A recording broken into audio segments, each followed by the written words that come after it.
Hello friends, welcome to my channel study with Shruti. इस video में हम डिस्कस करते हैं अपने next micro minerals that is phosphorus के बारे में। फोस्फोरस क्या होता है? अडल्ट जो बॉडी कंटेन होता है उसमें क्या होता है 400 टू 700 ग्राम्स जो है फोस्फोरस वो एज अ फोस्फेट की तरह प्रेजेंट होता है। उसी के साथ साथ अप्रोक्स 85% जो फोस्फोरस है हमारी बॉडी में वो प्रेजेंट होता है। जैसे कि कैल्शियम सोल्ट हमारे स्केलेटन में प्रेजेंट होता है, सेम वैसे ही फोस्फोरस सोल्ट भी प्रेजेंट होता है।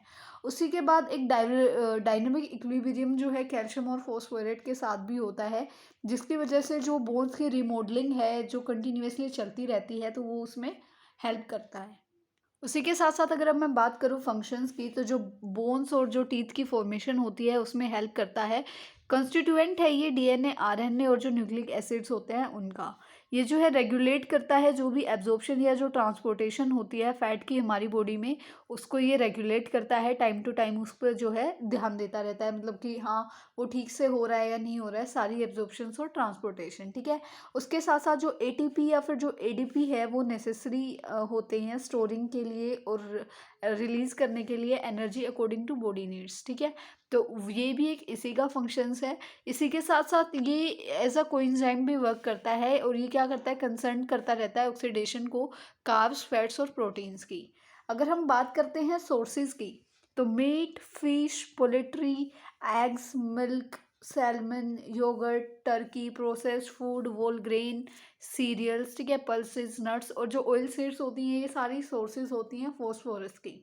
रिक्वायर्ड डेली अलाउंस की अगर हम बात करते हैं तो 400 टू 700 mg पर डे जो है इसको कंज्यूम करना चाहिए।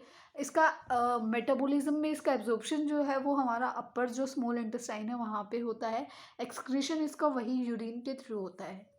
डेफिशिएंसी अगर हम देखते हैं तो रिकेट्स, सीरम फॉस्फेट लेवल जो है वो रिड्यूस हो सकता है। उसी के साथ साथ बॉडी में जो है एसिडोसिस देखने को मिल सकता है।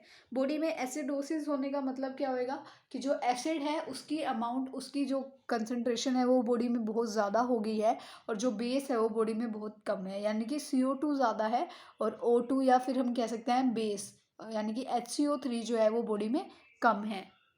अगर हम बात करते हैं टॉक्सिसिटी की, तो जो हमारा जो है उसका इरोजन होना शुरू हो जाता है और जो कैल्शियम है उसका लॉस भी हो सकता है।